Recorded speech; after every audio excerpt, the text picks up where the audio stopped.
अंगावरती वर्दी म्हटलं की रुबाब तर येणारच की. पण या वर्दीच्या आत एक माणूस आहे, त्यालाही मन आहे, फॅमिली आहे. फॅमिली 2 दिवस झालं घरच्यांचे खूप फोन येत आहेत. काय काम असेल बरं? दादाही खूप फोन करत होता. आई बाबा जाऊन अजून 6 महिने देखील झाले नाही. काय काम असेल काय माहीत. गावाला गेल्यावरच कळेल. अरे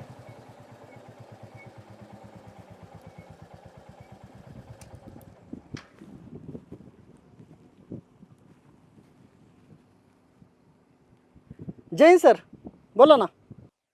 जैन, कुठे आहेस? सर, गावाकडे चाललो होतो. अरे भिगवण चौकात राडा झालाय, तिकडे पोच अर्जंट मध्ये. साहेब, मी रजा घेतली होती. गावाकडे निघालो होतो, थोडं महत्वाचं काम होतं. बरं, कामाच्या वेळेस तुम्हाला रजा घेता रे? एकतर पोलिसाची प्रतिमा अगोदरच खराब आहे. पब्लिक म्हणतं आपण वेळेवर पोहोचत नाही, आणि तुम्हाला रजा घ्यायला बरोबर जमतं सारखं. बरोबर आहे साहेब, पण मी माझ्या महत्वाच्या कामाव्यतिरिक्त कधीच रजा घेत नाही हो. ठीक आहे, उद्या वेळेवर पोच. हा जैन सर. जैन.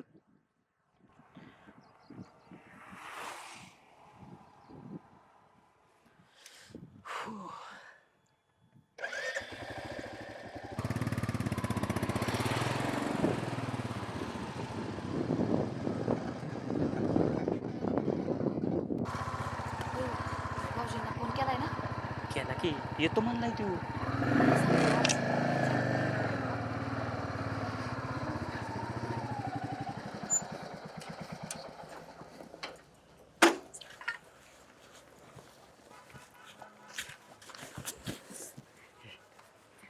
दादा पाया पडतो. आशीर्वाद आहे. वहिनी पाया पडतो. सुखी राहा. लय वाट बघायला लावलीस रे. अरे दादा, सुट्टीच मिळत नव्हती. खूप ट्राय केलं, शेवटी फॉलोअप घेतला, तवा कुठं रजा मिळाली बघ. ते राहू द्या, कधी बसायचं तेवढं सांगा. कशी? अहो ऐका की, तुम्ही प्रवास करून आलाय, दमला असाल, आधी फ्रेश होऊन घ्या. मी तुमच्यासाठी चहा बनवते मस्तपैकी. हो चल. दिसतंय नवऱ्यावलं प्रेम, पण तू आता आली. हिथून मागं तर आम्हीच भाऊजींची काळजी घेत होतो. का हो भाऊजी? अगदी खरं आहे वहिनीचं. अगं, माझ्यासाठी आई वडीलच आहेत बघ हे. बरं जा, आवर तुझं. आपल्याला पुढे बरेच निर्णय घ्यायच्यात. निर्णय? अरे दादा, तू जे पण निर्णय घेशील ते मला मान्य असतील रे. बघा, मी म्हणलं होतं ना, भाऊजी आपल्या पोरासारखंच आहे. भाऊजी, तुम्ही आवरा. अरे ती रस्त्याची कामं चालली होती ना, त्यामुळे उशीर झाला. अगोदर आंघोळ करून घेतो, मग बोलू निवांत. चालतंय. चलते. तुम्हाला सांगितलं होतं ना, पैसे आणि ना खाली मुंडे पोताळ गुंडी.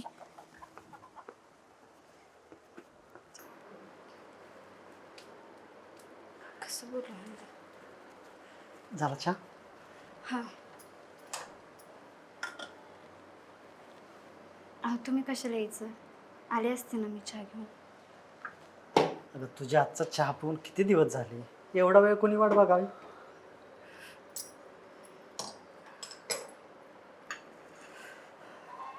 पण बरं तर राग. वाह, चहा काय मस्त बनलाय. चहा झालाय मस्त, पण अहो इथली सिच्युएशन काय मस्त नाही राहिली. काय झालं?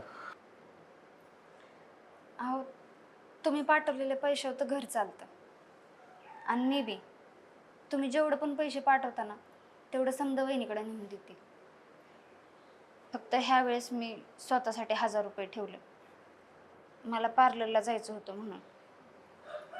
तर वहिनीने लय बडबड केली मला. मी त्यांना समजून सांगायचा पण प्रयत्न केला, पण त्यांना वाटलं मी शिकवतेच त्यांना. त्या दिवसापासून रोज बसता उठता टोमणं मारतात नुसत्या. अगं एवढंच ना, मग तू हे दादाला बोलायचं, त्याला समजलं असतं. आणि तुला तर माहिती आहे, वहिनी तशीच आहे, वरून कडक आतून नरम, अगदी नारळासारखी. बस झालं त्यांचं कौतुक. तुम्हाला माहिती का इथं काय चाललंय ती? मला वहिनी स्पष्ट बोललेत की आपण वेगळं राहू म्हणून. काय वहिनी? वहिनी अशी बोलूच शकत नाही. मग तुम्हाला असं वाटतंय का की विषय काहीतरी वेगळाच आहे म्हणून? असू शकतं, कारण एवढ्या छोट्या कारणासाठी दादा मला बोलवणार नाही. विषयही तेवढा मोठा असेल, पण तुला जे वाटतंय ना ते नक्कीच नसेल. अहो, तुम्हाला हे माहिती आहे का की आपल्या गावातून हायवे गेलाय? सोन्याचा भाव आलाय जमिनीला. त्या दिवशी मी वहिनीचं आणि भाऊजीचं बोलणं ऐकलं. वहिनी भाऊजीला म्हणत होत्या आपली जमीन सोन्याची कोंबडी आहे. आता कोंबडी कापून खायची का तिचं अंड हे तुम्हीच ठरवा. बरं ठीक आहे, तू खूपच लोड घेतलायस. मी कोंबडी घेऊन येतो, तू स्वयंपाकाची तयारी कर. चल येतो मी. अहो, विचार करा. अगं संध्याकाळी बोलू ना. आणि हो, चहा खरंच खूप छान केला होतास. ह्या बाबाला काय सांगून फरक पडणार नाही. का रे पटलं का तुला? बॅनर मध्ये फोटो टाकतोय स्वतःच. अरे दाद्या जाऊ नको माझ्या अरे जा. काय जा तुला निघ पटतंय चल. काय असलं बोलतोय ते? अरे निघ. तुला पटलं तू काय? जा तिकडे, आमचं आम्ही बघल काय करायचं ती. काय चाललंय? ह्याला विचार, यांनी माझा फोटो फ्लेक्स मध्ये का नाही लावला ती? अरे दाद्या बर्थडे आहे साम्याचा, त्याच्या मित्राने बॅनर लावलाय रे, आणि त्यात लिहिलंय आब्याचा जिगरी साम्या, आणि शुभेच्छक म्हणून त्यांची नावं टाकली. अरे मग माझ्या बर्थडेला का नाही तू बॅनर लावला? असली होय भांगार दुसती आपली. अरे दाद्या आपली दुसरी त्या बॅनरच्या पलीकडची आहे रे, ही बॅनर फक्त दिखावा आहे. ती तू नको सांगू, कळलं किती लायकीच आहे ती. ए लायकी काढू नका, नाही तर लय मारील. अरे माझा हात बी काय मी बॅनर बांधाय नाहीत गुतावलं. ए गप बसा आता, तुमच्या दोघांची बी गप. अरे येड्यांनो, मैत्रीत त्याग असतो रे, समर्पण असतं. हे असलं दिखावा कधीच नसतो. ही मूठ जोपर्यंत बांधलेली आहे ना, तोपर्यंतच ह्या बोटांना किंमत आहे. एकदा काही मूठ सुटली की संपलं सगळं. परत कोण विचारत नाही ह्या बोटांना. खरे दादा, तुला एक सांग का, माझा ह्याच्यावरचा राग राग नव्हताच, जळत होतो मी ह्याच्यावर. मी पण लवकर शहाणपण आलं रे तुम्हाला. ही साथ अशीच असू द्या आणि भांडू नका परत. हो दादा. चला येतो. कशाला जळत असतो. अरे तुला पटलं काही?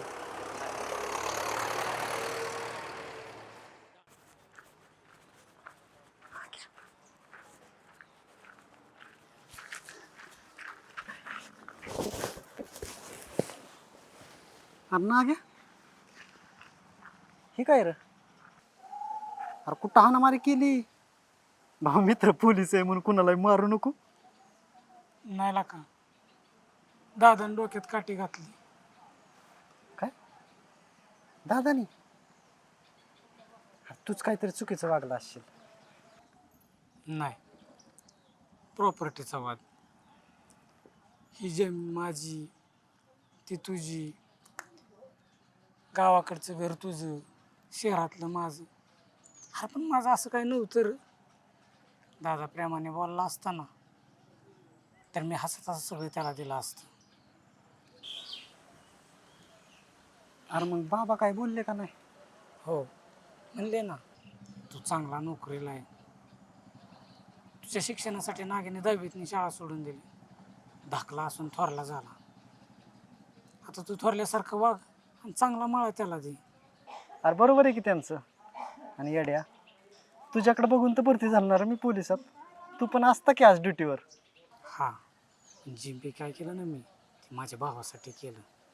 माझा दादा चांगला आहे रे, पण त्याची ती अर्धण बायको, तिने त्याचं कान भरावलं असतं.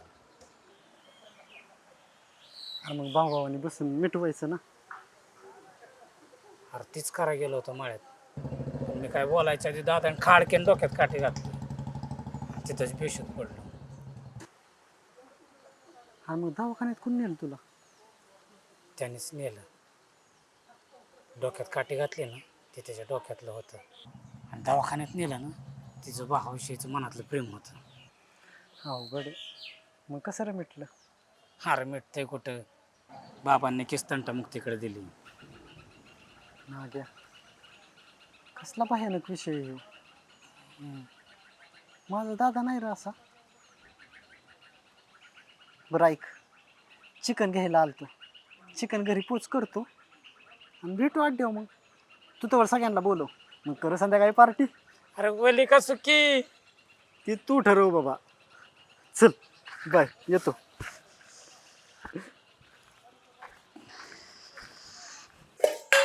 नुसतीच ताट आणले पण पाणी कोण आणायचं? आणते. काय गमगमाट सुटलाय.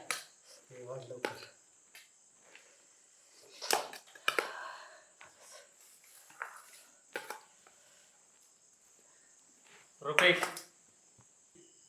उद्या सकाळी आपल्याला वकिलाकडे जायचं. कशासाठी? कशासाठी? हे बघ, तू असेल पोलीस पण कायदा मला पण कळतो. आपल्याला काय भांडणं तंड करायचे नाही, पण जे काय असेल ते आपण आपापसात मिटू. काय? हे बघ दादा, मी आल्याही तेच बोललो आणि आता परतही तेच बोलतो. तुला जो निर्णय घ्यायचा आहे तू घे. तू सांगशील त्या कागदावर मी सही करेन. काय सही करीन? आपल्याला पण प्रपंच आहेच की. बंद करा तुमचंही बंधू प्रेम.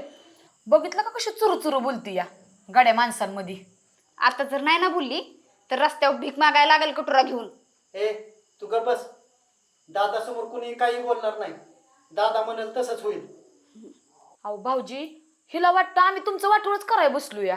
होय होय होय, गापा राहून द्या तुम्ही. तुमच्या नवरा बायकोचं ना सगळं बोलणं ऐकलंय मी.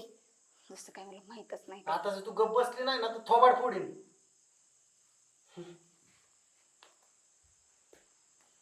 झालं का तुमच्या दोघांच्या मनासारखं? आता गिळा दोघच वकुस्तोर. जाऊ द्या, मरू द्या. तिच्या नवऱ्याने पिशवीत आणलेलं गिळत बसली असेल काहीतरी. खातोच. मी वय सोडते तवा जेवण. बसा बॉम्बच्या मारत तशीच. मला लागल्या त्या भुका.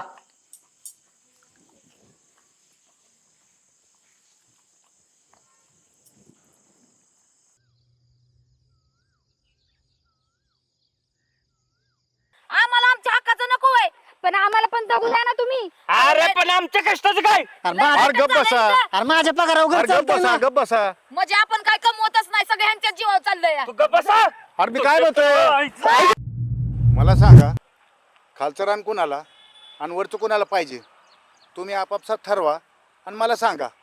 म्हणजे हा विषय ग्रामसभेत मांडतो आणि तातडीने मंजूर करून घेतो. म्हणजे आम्ही येड आणि तुम्ही लय शानव. सरपंच, हा विषय महसुलाचा आहे. तुम्हाला फक्त पंच म्हणून बोलावलंय, तेवढंच बोलायचं. म्हणजे वांगेत रेडको म्हणा की पंच म्हणून मी नाम्याला पाठवलं असतं. माझं काय अमूल्य वेळ वायाला घालवलाय. काय असेल ते तुम्ही ठरवा आणि मग मला सांगा. हो, हे तर खून पडलं तरी चालतेल, पण जे चांगलं क्षेत्र ते आपल्याला मिळलंच पाहिजे. सरपंच एक काम करा, समजा ह्यांनाच देऊन टाका. तसं बी आमचं ही काही बोलणारच नाहीत म्हणा. अय, तुला जर भांडणाचा कंडा आला असेल ना तर मी बी इसूर घेऊन आली या. दाखवावं. होय होय, तू तर आणणारच की इसूर. पण खरा इसूर तर ह्यांच्या डोक्यात पडलाय. अहो तुम्ही नसताना हे काय काय बोलल्यात ते जर तुम्हाला सांगितलं ना तर तुम्ही ह्यांची तोंड बी बघणार नाही. आलास? शेवटचा विचार कर. काय विचार करू? अरे प्रत्येक केस कोर्टात येण्या अगोदर 2 पार्ट्यामध्ये संगनमत करून मिटवायची असते. मला 99 केस मिटवल्या होत्या. वाटलं नव्हतं घरची केस सेंचुरी पूर्ण करेल, पण काय करणार. पोलीस म्हटल्यावर निर्णय तर मलाच घ्यावा लागेल ना. आणि दादा, ह्या नाग्याच्या भावागत मला मारू नगस.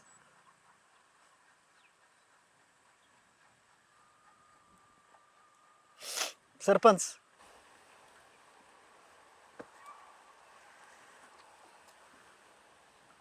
अरे तू तर सगळी प्रॉपर्टी लिहून दिलीस, तू काय विचार केला का नाही काय? मी रुपेश पोपटराव गाडेकर पूर्ण शुद्धीत आणि समजून उमजून लिहून देतो की माझी सर्व मालमत्ता माझा भाऊ सुनील पोपट गाडेकर याच्या नावावर करीत आहे.